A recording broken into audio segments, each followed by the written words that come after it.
Listen carefully. You didn't come here by accident. And no, this isn't just about memory. It's about something far more common and far more overlooked. You walk into a room with full intention. You know exactly what you're going to do. Then suddenly, you stop.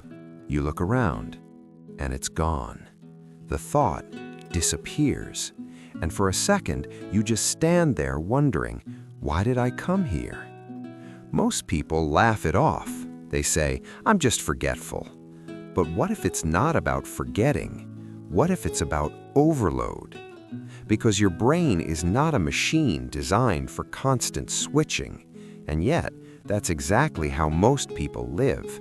Notifications, thoughts, worries, plans, memories, noise, all stacking, all the time.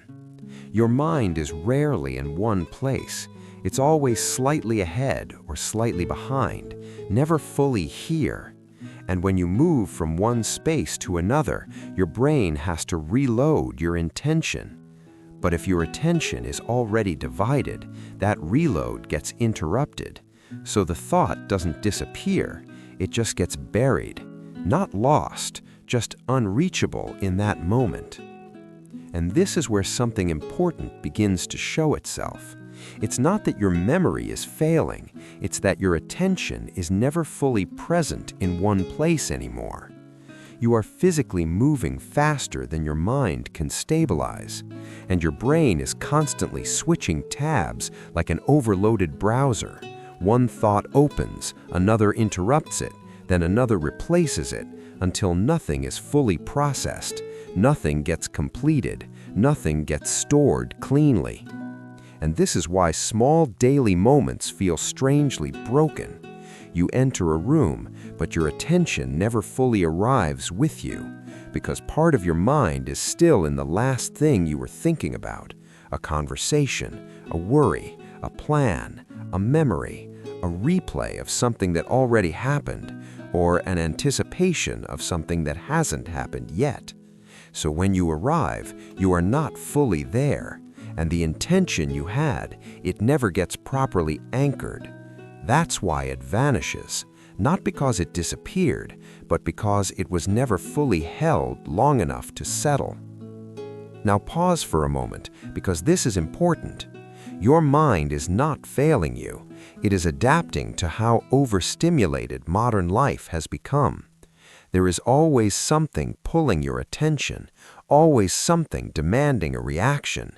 Even when nothing is happening externally, your mind creates its own movement internally. And over time, this constant motion becomes your default state. Stillness starts to feel unfamiliar. Silence starts to feel empty. And in that emptiness, your mind tries to fill the gap with more thinking, more reviewing, more planning, more remembering.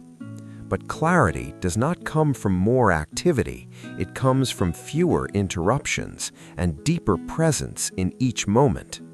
The more overstimulated you are, the more fragile your attention becomes. And fragile attention creates these small glitches in daily life.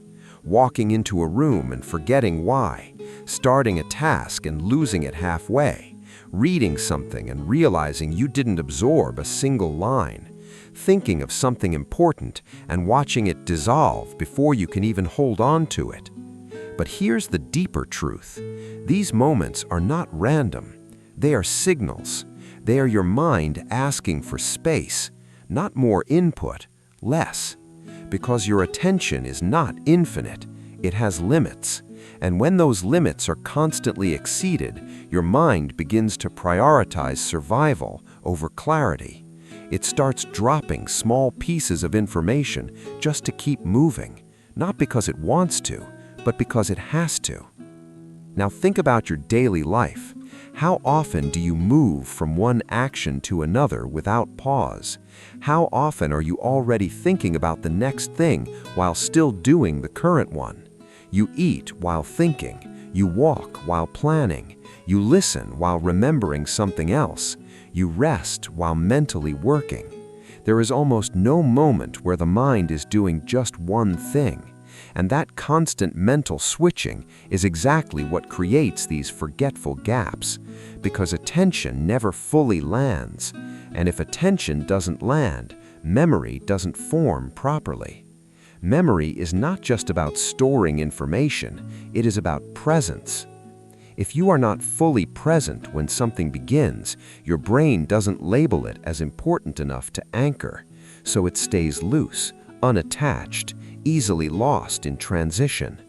That's why you can walk into a room with full clarity and lose it in seconds, not because your memory is weak, but because your attention never completed the transfer. Now, here's something even more interesting. Your brain relies heavily on context cues. That means your environment helps you remember your intention. When you were sitting in one place thinking of something, your brain tied that thought to that exact setting.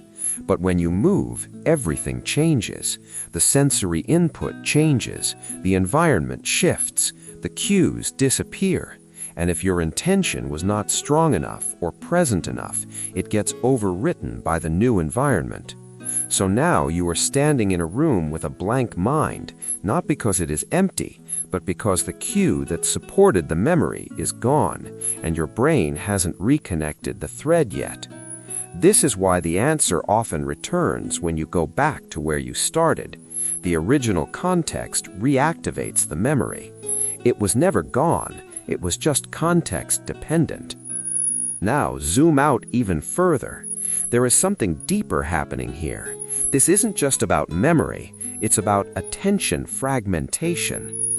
Modern life has trained your mind to constantly shift focus. Short videos, fast messages, instant updates, rapid changes in stimulation. Your brain is adapting to speed, not depth. But memory thrives in depth, clarity thrives in depth, and presence thrives in depth. And without depth, everything becomes surface-level awareness. You are aware, but not anchored, responsive, but not grounded, active, but not fully present. So what feels like forgetfulness is actually fragmentation, pieces of attention scattered across multiple mental spaces. Now here's the shift. The solution is not trying harder to remember, it is slowing the transition. When you move from one space to another, give your mind time to arrive. When you walk into a room, pause for 1 second. Let your body and mind sink again. Let the noise settle. Then gently ask, what did I come here for? Not with pressure, with presence. Because that 1 second is enough to reconnect the broken thread. You are not forcing memory, you are allowing it to resurface. And slowly, your attention begins to stabilize again. Not perfectly, but noticeably. And when attention stabilizes, memory becomes natural again. Not forced, not strained, just clear. Now think about what changes when you apply this beyond just rooms. Imagine applying it between conversations, between tasks, between thoughts, even between emotions. A small pause, a moment of arrival, instead of rushing from one mental state into another. This is where mental clarity begins to return, not from adding more effort, but from reducing unnecessary speed. Because clarity was never lost, it was just buried under constant movement. And maybe now you see something differently. These small, forgetful moments are not flaws, they are feedback.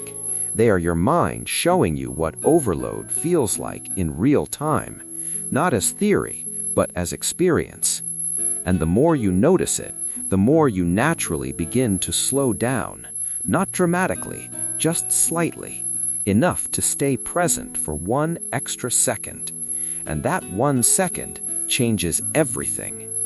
So the next time you walk into a room and forget why, don't rush to fix it. Don't judge it. Don't force it.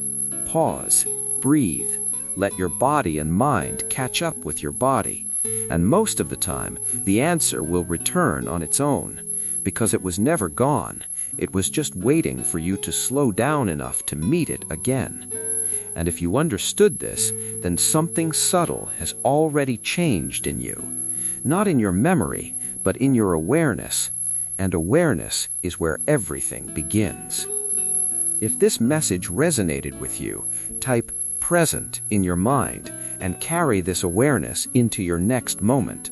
Because clarity doesn't come from remembering everything.